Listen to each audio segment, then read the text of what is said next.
Querido Jesus, lerei agora as páginas da Tua vida, que elas me levem a Te amar cada vez mais e que Tuas palavras firam o meu coração e me levem a mudar de vida. O Evangelho de hoje é o Evangelho de São Lucas, capítulo 20, versículos 27 a 40. Naquele tempo, aproximaram-se de Jesus alguns saduceus que negam a ressurreição e lhe perguntaram: Mestre, Moisés deixou-nos escrito: se alguém tiver um irmão casado e este morrer sem filhos, deve casar-se com a viúva, a fim de garantir a descendência para o seu irmão. Ora, havia 7 irmãos. O primeiro casou e morreu, sem deixar filhos. Também o segundo e o terceiro se casaram com a viúva. E assim os 7. Todos morreram sem deixar filhos. Por fim, morreu também a mulher. Na ressurreição, ela será esposa de quem? Todos os 7 estiveram casados com ela. Jesus respondeu aos saduceus: nesta vida, os homens e as mulheres casam-se, mas os que forem julgados dignos da ressurreição dos mortos e de participar da vida futura, nem eles se casam, nem elas se dão em casamento. E já não poderão morrer, pois serão iguais aos anjos, serão filhos de Deus, porque ressuscitaram. Que os mortos ressuscitam, Moisés também o indicou na passagem da sarça, quando chama o Senhor o Deus de Abraão, o Deus de Isaac e o Deus de Jacó. Deus não é Deus dos mortos, mas dos vivos, pois todos vivem para ele. Alguns autores da lei disseram a Jesus: Mestre, tu falaste muito bem. E ninguém mais tinha coragem de perguntar coisa alguma a Jesus. Palavra da salvação. Glória a vós, Senhor. Vamos olhar para Jesus. O Evangelho da missa de hoje apresenta-nos alguns saduceus. Na pergunta que fazem ao Senhor, revela-se a pequenez dos seus corações. Essa pequenez reflete-se na sua obstinação em seguir a lei de Moisés, literalmente, ou no que entendiam dessa lei, sem abrir o coração ao que Deus tinha revelado na mesma lei, mesmo que ainda de forma obscura, mas que podia ser alcançado pelos destinatários abertos a Deus e com um coração humilde.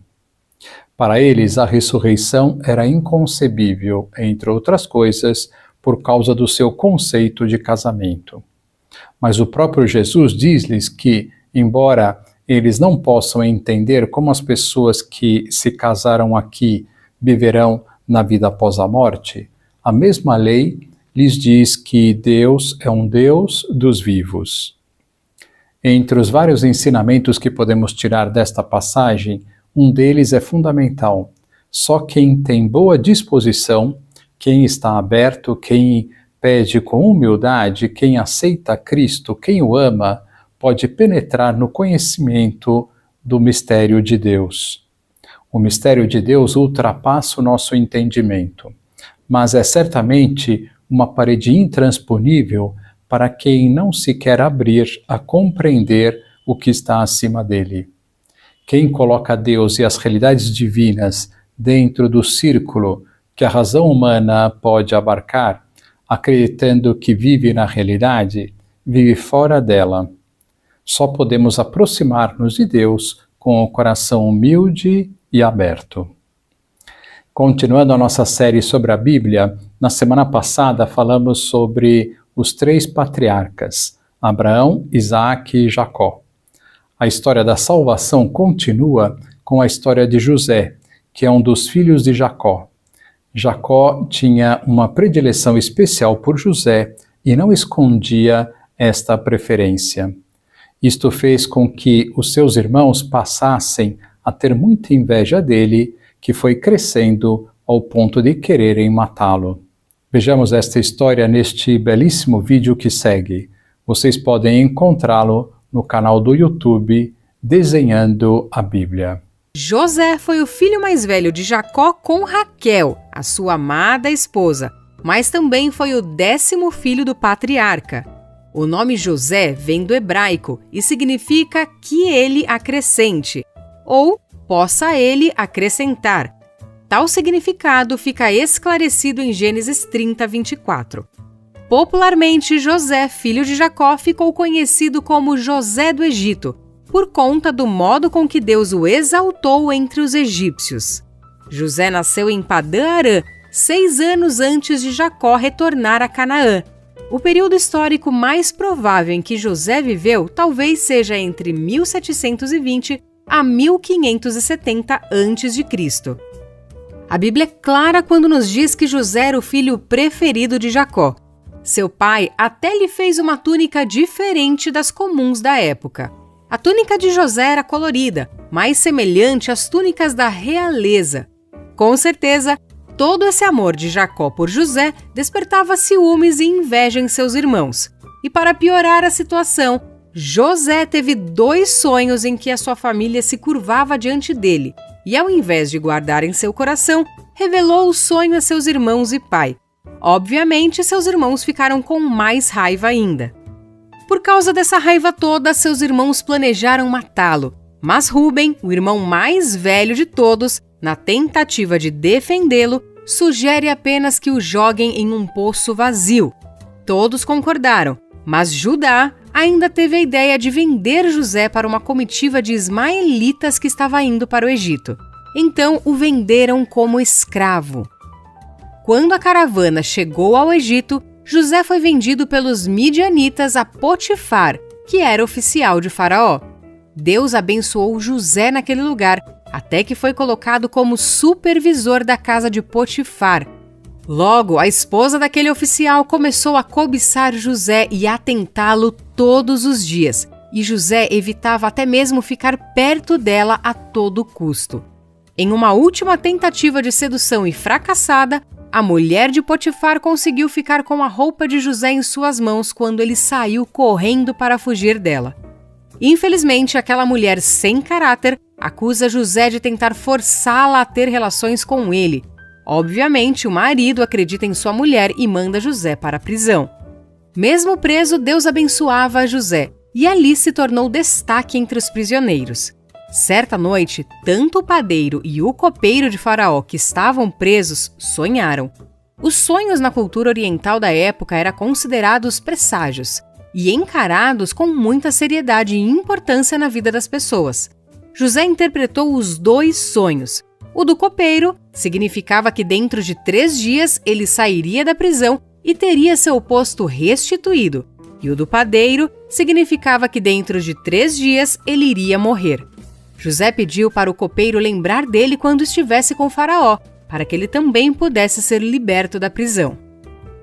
E de fato, tudo aconteceu como José interpretou, mas o copeiro não se lembrou dele naquele momento. Mas 2 anos depois, Faraó também sonhou, mas ninguém conseguia interpretar o seu sonho.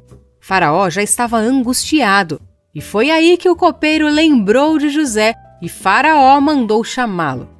José interpreta os 2 sonhos de Faraó e diz que ambos os sonhos, na verdade, eram o mesmo. Disse que sobre a terra do Egito teria 7 anos de muita fartura, mas depois chegaria 7 anos de uma fome tão severa que fariam com que se esquecessem dos tempos de fartura. Deus, além de dar revelação dos sonhos, deu também um plano para que o Egito estivesse preparado para esse momento e pudesse enfrentar a crise que viria. Faraó então colocou José como o 2º homem do Egito, abaixo apenas dele mesmo. Depois disso, José recebeu o nome egípcio de Zafenate-Paneia e se casou com Azenate, filha de um sacerdote de On. José e Azenate tiveram 2 filhos, Manassés e Efraim. Mais tarde, esses 2 filhos de José representariam um pai entre os filhos de Jacó, na distribuição das terras de Israel. Já percebeu que não existe a tribo de José? Pois é, por isso. A fome chegou e se espalhou por todo lado. Como o Egito estava preparado, todos vinham até José para comprar alimentos. Inclusive, os irmãos de José foram até o Egito em busca de socorro. Chegando lá, eles não reconheceram o irmão. Olha aí o sonho de José se realizando e eles se curvaram diante dele.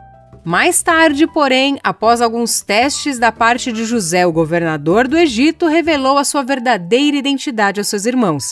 Aquele foi um encontro cheio de emoção. Depois de se revelar a seus irmãos, José mandou trazerem do Egito seu pai Jacó e toda a sua família. Faraó apoiou a sua decisão e a família de José se estabeleceu no Egito e foi muito bem tratada. Tempos depois, Jacó morre e foi enterrado em Canaã, como ele mesmo desejava. Depois de tudo que José passou, ele entendeu que tudo havia sido um plano de Deus e que através de sua vida Israel foi preservado. José então viveu o resto dos seus dias no Egito. Ele alcançou até a 3ª geração dos filhos de Efraim e morreu com 110 anos de idade. Que lição nós podemos tirar desta história? É bonito ver como Deus vai premiando os seus filhos fiéis. José foi um homem extremamente fiel e, apesar de todo o mal que fizeram com ele, Deus não o abandonou e o encheu de bênçãos. Que a história de José nos mostre como vale a pena ser fiel a Deus e não desviar-se dos seus caminhos. Agora vos dou a bênção para este dia. A bênção de Deus Todo-Poderoso, Pai, Filho e Espírito Santo, esteja sempre convosco e permaneça para sempre. Amém.